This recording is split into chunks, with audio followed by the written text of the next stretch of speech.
آپ کیا سمجھتی ہیں کہ اقوام متحدہ کی رپورٹ بھی آ گئی جس کے اندر اسے جارحانہ اقدامات گردانا گیا ہے، دوسری طرف بین الاقوامی فورم پہ پاکستان بارہا ہی باور کروا چکا ہے کہ یہ پانی گردی کرنا چاہ رہے ہیں، لیکن بھارت کا جو موقف ہے وہ کس حد تک اصول پر ہے، کس حد تک جارحانہ پالیسی پر مبنی ہے اور اس کا انجام کیا نکلتا ہوا دیکھتی ہیں؟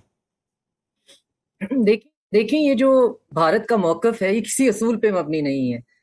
یہ ہائیڈرو ٹیررزم ہے اور ہمیشہ سے ہے، اور یہ تقریباً پچھلے 20 سال سے ان منصوبوں پہ کام کر رہے ہیں. کبھی یہ جو ہے اس بات کا بہانہ بناتے ہیں کہ پاکستان کے پاس جو پانی جاتا ہے اس کو استعمال نہیں صحیح طریقے سے کیا جاتا، تو اس لیے ہم اس کو یہاں پہ استعمال کر رہے ہیں. تو یہ یہاں سے آہستہ آہستہ شروع ہوئے ہیں، لیکن مودی کا یہ جو ریسنٹ پہلگام اٹیک کے بعد جو اس کا اپنا نیریٹو اس نے بنایا ہے،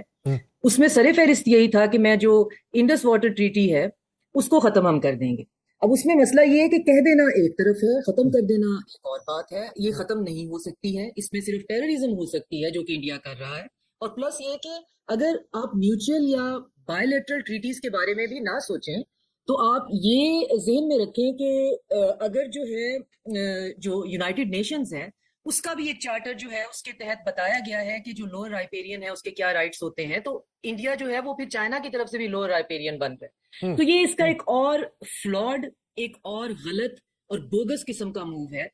جیسا کہ پہلگام اٹیک جو ہے وہ ایک غلط اور فالس فلیگ تھا، ویسا ہی سندھ طاس کا معاہدہ ہے. ہمیں سوچنے کی بات یہ ہے کہ یہ جو واٹر ٹیررزم ہے اس کو ہم نے کیسے روکنا ہے. وہ بہرحال ہو رہی ہے اور اس پہ جو ہے وہ دنیا کو کیسے اس کی طرف توجہ جو ہے وہ کروانی ہے کہ آپ کیسے ان کو اس بات کے دنیا کو بتا سکتے ہیں کہ یہ پانی جو ہے اس کو ہتھیار کے طور پہ استعمال کر کے کبھی پاکستان کے اندر سوکھا اور کبھی یہاں پہ سیلاب کی صورتحال جو ہے وہ کریٹ کر رہے ہیں اور بہت سسٹمیٹیکلی کر رہے ہیں.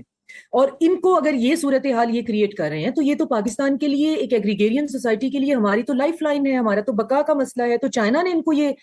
اندیا دیا ہے کہ آپ یہ ذہن میں رکھیے کہ آپ برما پترا سے ہمارے لوور ریپیرین، تو اگر آپ پاکستان کی طرف اس طرح کی حرکت کریں گے تو یہ چیزیں بہت زیادہ پھر پھیل سکتی ہیں.